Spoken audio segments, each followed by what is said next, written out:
नमस्कार, हिमाचल अभी के रेडियो बुलेटिन के साथ मैं भावना ठाकुर। पेश है अब तक के प्रमुख समाचार। सबसे पहले हेडलाइन। सीएम सुक्खू बोले, प्रदेशवासियों की आकांक्षाओं पर खरा उतरने में नाकाम रहा केंद्रीय अंतरिम बजट। हिमाचल कांग्रेस एमएलए राणा के बगावती तेवर। नौकरी भर्ती रिजल्ट पर अपनी ही सरकार से पूछे सवाल। लोकसभा चुनाव में SC/ST वर्ग की 131 सीटें जीतने के लिए कांग्रेस ने शिमला में बनाई रणनीति। SMC शिक्षक 8 फरवरी से करेंगे कक्षाओं का बहिष्कार। बर्फबारी के बीच क्रमिक अनशन जारी। राशन कार्ड को आधार संख्या से जोड़ने के लिए eKYC की तिथि बढ़ाई। क्षतिग्रस्त सड़कों की मरम्मत के लिए 72 करोड़ रुपए की राशि जारी। हिमाचल में भारी बर्फबारी, 241 सड़कें और 677 बिजली बोर्ड ट्रांसफार्मर ठप। अब समाचार विस्तार से। सीएम सुखविंदर सिंह सुक्खू ने कहा कि केंद्र सरकार का अंतरिम बजट देशवासियों और हिमाचल की उम्मीदों पर खरा उतरने में नाकाम रहा है और यह प्रदेशवासियों को निराश करने वाला बजट है।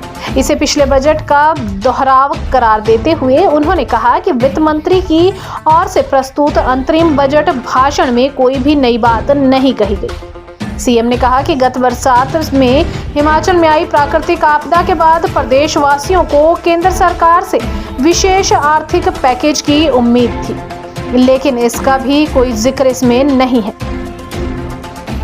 कांग्रेस नेता सुजानपुर एमएलए राजेंद्र राणा ने सुक्खू सरकार के खिलाफ बगावती तेवर दिखाए हैं। उन्होंने सीएम सुखविंदर सिंह सुक्खू को चिट्ठी लिख चुनावी घोषणाएं याद दिलाई हैं, जिसमें नौकरियां न देने और भर्ती के रिजल्ट घोषित न करने पर सवाल उठाए हैं। सीएम सुक्खू को लिखी चिट्ठी उन्होंने सोशल मीडिया पर भी डाल दी।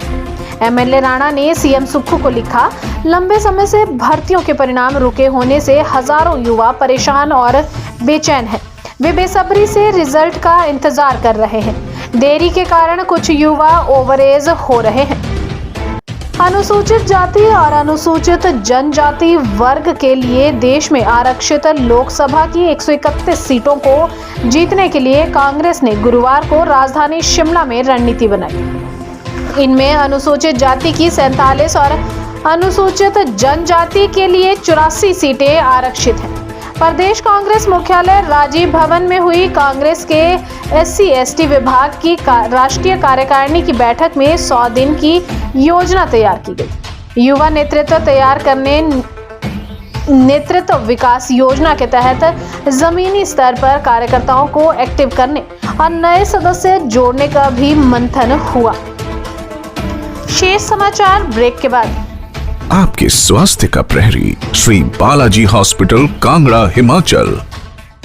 SMC शिक्षक 8 फरवरी से प्रदेश भर में कक्षाओं का बहिष्कार करेंगे। इसके साथ ही नियमितीकरण की मांग को लेकर क्रमिक अनशन और आंदोलन को मांग पूरी होने तक जारी रखेंगे। गुरुवार को भी बर्फबारी के बीच SMC शिक्षक CTO चौक पर अनशन पर बैठे रहे, लेकिन वर्षा शालिका में पानी घुसने से शिक्षक ठंड में ठिठुरन को मजबूर है।